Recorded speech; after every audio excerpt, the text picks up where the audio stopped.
তার কোনো তথ্য প্রমাণাদি নাই, কে বা কারা বলেছে সেটা তাদের মন গড়া হতে পারে। তবে আমার জানা মতে আমি জানি যে এই চাঁদার প্রসঙ্গে কোনো কথা হয়নি, বরং এটা কথা হয়েছে ঘর মালিকের সঙ্গে যে তাকে সিকিউরিটি দেওয়ার ব্যাপারে তাকে সিকিউরিটি দিয়ে এখান থেকে বিদায় করা সময়, এখানে গ্রামবাসী যেটা সিদ্ধান্ত নেবে সে সেটা মানবে, এইটুকুই কথা। আমাকে যখন জানানো হয় শোনার পর অসামাজিক কার্যকলাপ, তখন ওই ছেলেটার সাথে যোগাযোগ কী ব্যাপার সত্যটা উদ্ঘাটন করার জন্য পরে শুনেছি সত্যই ঘটনা। সত্য ঘটনা এরকম বারবার ইতিপূর্বে 4-5 বার করেছি এবং বারবার খালি মাফি পাই মাফি পাই মাফি পাই। অনেকেরই বাচ্চা কাচ্চা স্কুলে যায়, কাপড় দিতে যায়, আর ওই দোকান খুলে আসে সকাল 6টার সময়। ওই সময় তো বাচ্চারা প্রাইভেটে যায়, তখন এগুলো কার্যকলাপ সুবিধা হয়। এই মর্মে এখানে যারা সদস্যরা আছে ভাইরা বললো, আমারও একমত, আপনারা সাংবাদিক সম্মেলন করে তার বিরুদ্ধে একটা অভিযোগ পাস করেন, তারপর এ ব্যাপারে আমার সম্মতি দেবে। আল্লাহ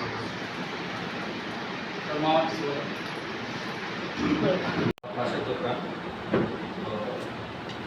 তো এখানে আমাকে ডাকা হয়েছে এবং আরও কয়েকজন ছিল মোহাম্মদ খালেদ, তাদের উপস্থিতিতে অভিযোগ ডাকে।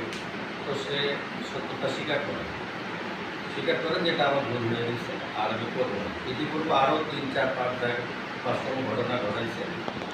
তো সানোয়ার বললো যে ঠিক আছে, প্রথমবার তাকে ক্ষমা করে দেওয়া হোক। তো এটা ক্ষমা চাওয়ার পরে পরবর্তীতে মহল্লাবাসী এটা মানতে তারা রাজি হয়। একটা বিচারের দাবিতে ঘর মালিকের সঙ্গে কথা হয় এবং এখানে ক্লাবের ঘরে বসেও সবার সঙ্গে আলোচনা হয়। আলোচনার পরে সিদ্ধান্ত হয় এবং সে ঘরে তালা লাগার কথা বলে এবং পরবর্তীতে তাকে ডাকা হয়। ডাকার পরে সে বলছে যে আমি যেতে পারবো না, লোক মারা গেছে, মানতে কষ্ট হয়। তো এই ব্যাপারে সত্য জিনিসটাকে উদ্ঘাটন করে এটা কিন্তু একটা শাস্তি যাতে হয়, এটা আমি সঠিক বিচার যেন পাই, সঠিক বিচার যেন হয় এবং ঘটনাটা সত্য। আমি এই বিরামপুর হাজি মার্কেটের পিছনে মহল্লার একজন বাসিন্দা। আমি মহল্লাবাসীর পক্ষ থেকে আপনাদের উদ্দেশ্যে জানাতে চাই, আমাদের এই হাজি মার্কেটের পিছনে আপনার ওয়াকিল শেখ নামের একজন ব্যক্তি আয়রনের দোকান করে। এটা 17 তারিখের দিকের ঘটনা। তার দোকানে একজন মহিলা কাপড় ইস্ত্রি করতে দেওয়ার জন্য আসে এবং তার পরক্ষণে সে একটা অশোভন আচরণ করে সে প্যান্টের চেন খুলে তার গোপন অঙ্গ সে দেখায়।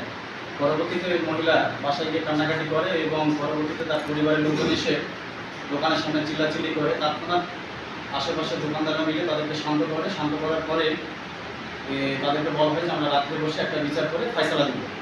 কিন্তু তৎক্ষণাৎ তাদেরকে শান্ত করে পাঠিয়ে দেওয়ার পরে আপনার ওই কয়েকজন দোকানদার মিলে এখানে যে মামা আছেন উনি উপস্থিত ছিলেন, তাকে নিয়ে বসার পরে সে স্বীকার করে যে সে ভুল করছে। পরবর্তীতে সেই ধরনের ঘটনা ঘটাবে না, তাকে ক্ষমা করে দেওয়া হয়।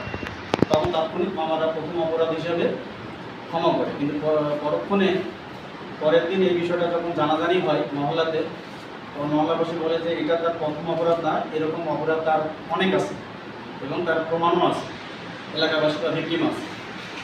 আমরা মহল্লাবাসী একত্রিত হয়ে যে এই জিনিসটা যেহেতু পর্যায়ক্রমে বৃদ্ধি পাচ্ছে, এটা যেন আর পুনরাবৃত্তি না হয়, আমরা একটা বিচারের ডাক দিই। আগামীকাল শুক্রবার রাত্রে এসব আমাদের পর বসার কথা ছিল। আমরা তাকে 16 তারিখে জানাই বিষয়টা। সে উপস্থিত থাকতে অপারগতা প্রকাশ করে এবং আমরা তাকে জোর করে বলি যে না, তোমাকে থাকতে হবে, বিষয়টা যেহেতু তোমাকে নিয়ে, তোমার কী বক্তব্য আছে, এলাকাবাসীর কী বক্তব্য আছে, বিষয়টা তুমি ওখানে খোলাসা করবো, তাহলে একটা সুষ্ঠু সমাধান হবে।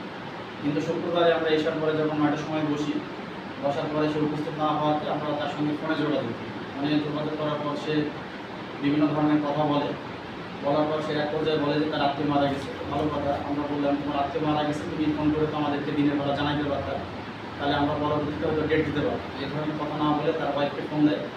দেওয়ার পরে তার ওয়াইফ আমাদেরকে বিভিন্ন ধরনের কথাবার্তা বলে। পরক্ষণে আমরা ফোন কেটে দিই। কেটে দেওয়ার পরে আমরা সবাই মিলে এখানে মোটামুটি সিদ্ধান্ত নিয়ে মার্কেট মালিকের কাছে যাই।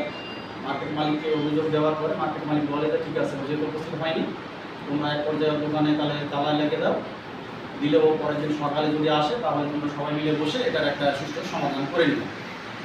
তো পরের দিন সকালে আমরা দেখতে পাইলাম ও থানায় গিয়ে ক্লাব এবং মহল্লাবাসীর নামে একটা মিথ্যা অভিযোগ দায়ের করে 60,000 টাকার একটা চাঁদাবাজি। মহল্লাবাসী পক্ষ থেকে আমরা এবং ক্লাবের কিছু সদস্য তার দোকানে গিয়ে নাকি আমরা চাঁদা চাইছি। আসলে এটা সম্পূর্ণ ভিত্তি এবং মিথ্যা। ক্লাবের পক্ষ থেকে বা আমাদের পাড়ার জানা মতে কেউ তার কাছে গিয়ে চাঁদার দাবি করে না। এটা ভিত্তিহীন, কারণ এখানে আমরা যারা বসবাস করি বা এখানে যারা আছি মোটামুটি সবাই নাম করা ব্যবসায়ী। তাই আমাদের যেহেতু নিজস্ব ব্যবসা বাণিজ্য আছে, ব্যবসা বাণিজ্য থাকাকালীন সময় আমাদের এরকম যে পড়ে নাই, যে দুদিন আসে নাই যে আমরা একটা সামান্য আয়রন ইস্ত্রি করে যে ছেলে খাই তার কাছে গিয়ে আমরা 60,000 টাকা চাঁদা দাবি করি। এটা সম্পূর্ণ মিথ্যা ভিত্তি। আমি একজনের সাংবাদিক ভাই এখানে যারা আসছে তাদের কাছে বিনীত অনুরোধ করবো, আপনারা এই বিষয়টা সুষ্ঠু তদন্ত করে দেখেন।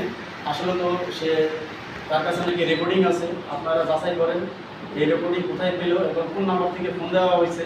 আপনারা এই ফোন নাম্বারটা বাছাই করেন, করে যদি কেউ চাঁদা চেয়ে থাকে তাহলে সেই ব্যক্তিকে আপনারা খুঁজে বের করেন আসলে সেই ব্যক্তিটা কে এবং তার কাছে কে চাঁদা চাইছে। আমরা এটার একটা সুষ্ঠু তদন্ত এবং ন্যায্য বিচার চাচ্ছি।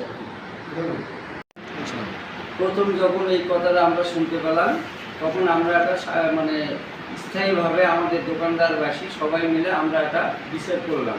সেই বিচারের পরে যখন মহল্লাবাসী মানে বললো যে আমরা তো এগুলো মানি না, আমাদের মহল্লার মধ্যে এই ধরনের অকারেন্স ঘটে, আমরা এটা একটা সুষ্ঠু বিচার চাই।